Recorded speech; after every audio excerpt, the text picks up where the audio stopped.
On January 17, 1950, a gang of 11 men pulled off what was then the largest robbery in U.S. history, stealing $2.7 million from the Brink's armored car depot in Boston. That would be like stealing $30 million today. If you're thinking that's more than the D.B. Cooper thing, well, yeah.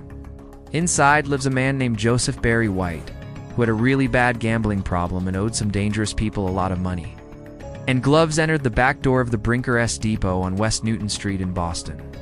2 of them carried Tommy guns, while the third carried a shotgun.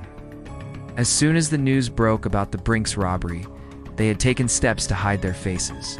See, while the prosecution had plenty of circumstantial evidence, like the fingerprints on the guns, they didn't have any direct evidence that could prove beyond a reasonable doubt that the Pereiras were guilty. It's like someone actually placing them at the scene of the crime.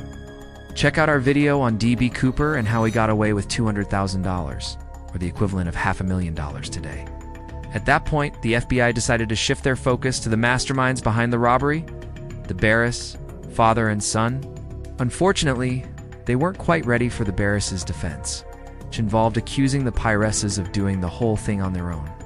The FBI didn't have any direct evidence to refute the Barry White's claims, so once again, the judge said not guilty, and destroy evidence, including by dousing themselves with gasoline and setting their clothes on fire.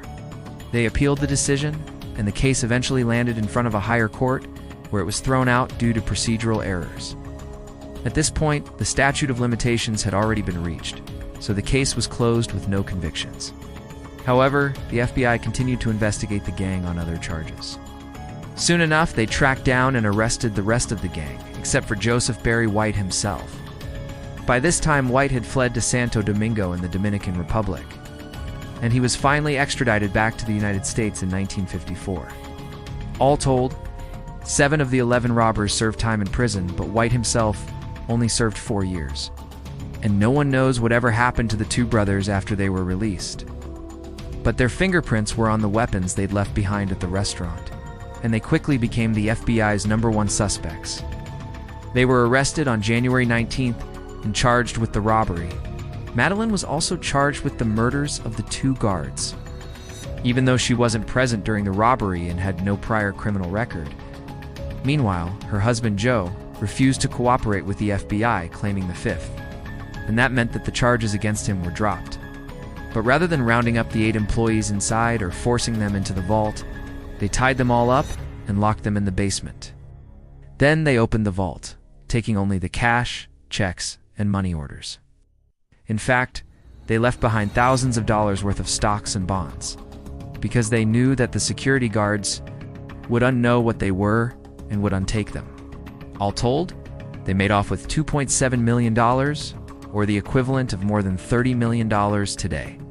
What makes this especially impressive is that they didn't damage anything or even fire a shot, which is why this would later be dubbed the crime of the century. His solution was to rob the Brink's armored car depot, an idea he got from reading about the recent armored car robberies in Texas.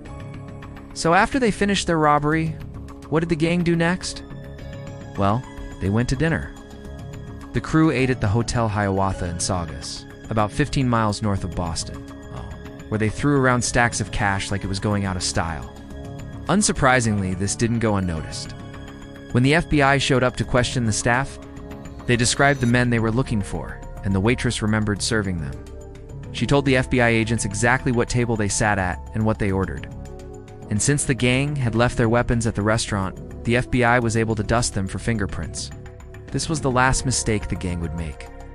But while those robbers had used explosives, White wanted to go in guns blazing. He gathered together several accomplices, including his 2 sons and the husband and wife duo of Joe and Madeleine Pereira.